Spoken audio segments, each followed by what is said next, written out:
Chapter क्या है? Electric capacitor. Okay, और इसमें हम लोग एक न्यू टॉपिक स्टार्ट करते हैं जो मोस्ट इंपॉर्टेंट है, संधारित्र का संयोजन।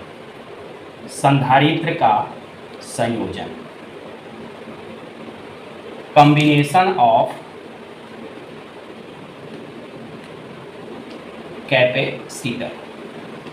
ओके, तो ध्यान दीजिए, आप क्लास 10th में पढ़े हैं प्रतिरोध का संयोजन। तो प्रतिरोध का संयोजन कितना था? 2 था, एक श्रेणी था और दूसरा आपका क्या था भाई? समांतर था। तो उसमें आपने देखा था कि श्रेणी में कुल प्रतिरोध क्या थे? R1 plus R2 plus dot dot dot. सभी प्रतिरोधों को जोड़ देने पर श्रेणी में कुल प्रतिरोध आ जा रहा था। समांतर में कुल प्रतिरोध क्या था? 1/R1 plus 1/R2 plus dot dot dot. तो इसमें हम लोग सभी प्रतिरोधों के व्युत्क्रम को जब जोड़ दे रहे थे तो समांतर में कुल प्रतिरोध आ जा रहा था। श्रेणी में सभी प्रतिरोधों को जोड़ दे रहे थे तो श्रेणी में कुल प्रतिरोध आ जा रहा था। तो यह प्रतिरोधों का संयोजन भी हम लोगों को इस चैप्टर इस क्लास में पढ़ना है, तो अगले चैप्टर में देखेंगे। थोड़ा सा आप इसी तर्क पर संधारित्र का संयोजन भी देख लीजिए। ये आपकी बेसिकली हमने याद करा दिया है कि आपने कहाँ पढ़ा था भाई? 10th में। चलिए, तो देखिए संधारित्र का संयोजन क्या है। तो संधारित्र के संयोजन भी यहाँ 2 हैं। कितने हैं? 2। एक हमारा है श्रेणी संयोजन। क्या है? श्रेणी संयोजन। दूसरा हमारा क्या है? समांतर संयोजन। ओके, तो ध्यान दीजिएगा, एक तो हमारा सीरीज कॉम्बिनेशन है, दूसरा समांतर पैरेलल कॉम्बिनेशन है। हम एक एक करके अच्छे से बात करते हैं। पहला तो आपका क्या है? श्रेणी संयोजन है। तो ध्यान दीजिएगा, श्रेणी संयोजन होता क्या है। तो आपको पता है कि संधारित्र है, तो संधारित्र में कितनी प्लेटें होंगी? 2, और इन दोनों प्लेटों में से एक पॉजिटिव होगा और दूसरा क्या होगा? निगेटिव होगा। तो यदि आप मान लीजिए यह संधारित्र क्या है? C1 है। अगला संधारित्र को आपको श्रेणी में जोड़ना होगा, तो अगले संधारित्र की धनात्मक प्लेट को पहले संधारित्र के ऋणात्मक प्लेट से और दूसरे संधारित्र के ऋणात्मक प्लेट को इसके अगले संधारित्र के धनात्मक प्लेट से जोड़ देते हैं। तो इस प्रकार का संयोजन क्या कहलाता है भाई? श्रेणी संयोजन। तो अब आप ध्यान दो, यह आपकी क्या है? श्रेणी संयोजन है। मतलब मैंने क्या बोला कि पहले संधारित्र के ऋणात्मक प्लेट को दूसरे संधारित्र के धनात्मक प्लेट से तथा दूसरे संधारित्र के ऋणात्मक प्लेट को अगले संधारित्र के धनात्मक प्लेट से जोड़ दिया जाता है। तो इस प्रकार का संयोजन क्या कहलाता है? श्रेणी संयोजन। तो श्रेणी संयोजन को पहले पहचानना सीखिए, तभी आप न्यूमेरिकल्स लगा पाएंगे। तो इसमें हम लोग देख रहे हैं कि पहले संधारित्र की दूसरी प्लेट अगले संधारित्र की पहली प्लेट से, फिर इस संधारित्र की दूसरी प्लेट अगले संधारित्र की पहली प्लेट से इस प्रकार से जुड़ी है, तो क्या कहलाएगी? श्रेणी संयोजन कहलाएगी। ओके, तो श्रेणी संयोजन में हमारी ये जो प्लेटें होती हैं, ये सभी प्लेटों के जो आवेश होते हैं, क्या होते हैं भाई? आवेश। ये बहुत इंपॉर्टेंट है, नोट पॉइंट कर लीजिए। आवेश जो होते हैं प्रत्येक संधारित्र पर क्या होते हैं? समान होते हैं। किस संयोजन में? श्रेणी संयोजन में। लेकिन प्रत्येक संधारित्र का जो विभवांतर होता है, विभवांतर बोले तो V, आवेश बोले तो Q, तो Q समान होता है, विभवांतर क्या होता है? असमान होता है। क्योंकि इस बात को आप 10th में भी पढ़े हो कि समांतर में क्या समान होता है? विभव। विभव क्या होती है भाई? समान। और धारा क्या होती है? असमान। वैसे ही श्रेणी में हमारी क्या समान होती है? धारा।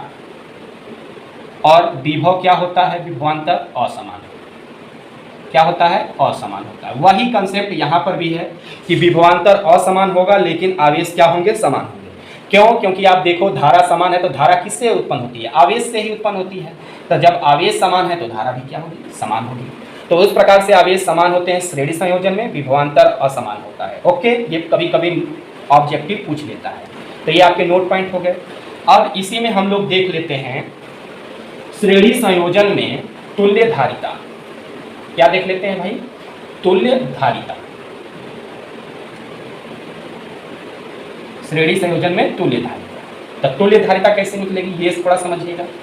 तो देखिए, चित्र में आपके 3 संधारित्र दिखाए गए हैं, 1 2 3।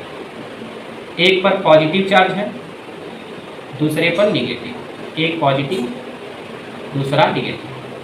एक पॉजिटिव, दूसरा निगेटिव।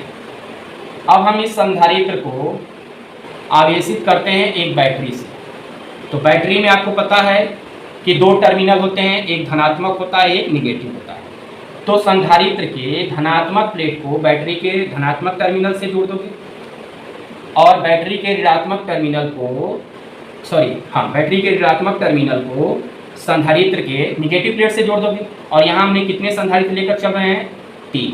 आप 4 भी लेकर चल सकते हो। जो रूल 2 पर लागू होगा वही रूल 3 पर लागू होगा, वही रूल 4 पर लागू होगा। ओके, तो ध्यान दीजिएगा यहाँ से सिंबल भी, जो बैटरी होती है उसकी बड़ी टर्मिनल हमेशा प्लस को, छोटी टर्मिनल हमेशा माइनस को शो करती है। तो ये भी लिखना जरूरी नहीं है। हमने मान लिया कुल विभवांतर कितना लग गया भाई इन सभी संधारित्र के सिरे पर भी, तो आवेश इन पर सभी पर क्या होगा? समान। तो हमने मान लिया कि इस पर भी क्यू आवेश है, इस पर भी क्यू आवेश है, इस पर भी क्यू आवेश है, लेकिन विभवांतर असमान है। तो हमने मान लिया पहले पर विभवांतर V1 है, दूसरे पर विभवांतर V2 है, तीसरे पर विभवांतर V3 है। तो अब समझिएगा, तो यहां से आप देखो कुल विभवांतर V बराबर क्या है कि V1 plus V2 plus V3। Okay, तो यहां से आपको पता है फार्मूला C बराबर Q अपान क्या होता है? V होता है।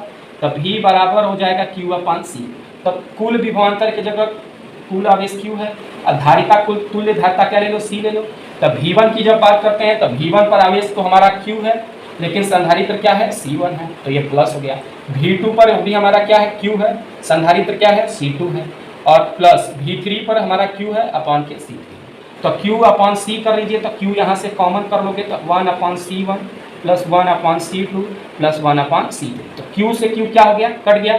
तो अब यहाँ से आप देखो, यहाँ से 1 अपान C बराबर क्या आया? 1 अपान C1 प्लस 1 अपान C2 प्लस 1 अपान C3। अगर वैसे ही 3 से अधिक रहता तो 1 अपान C4 1 अपान C5 प्लस डॉट डॉट 1 अपान Cn तक ले लेंगे हम। तो यहाँ से आपने देखा कि जो श्रेणी संयोजन है, कौन सा संयोजन है?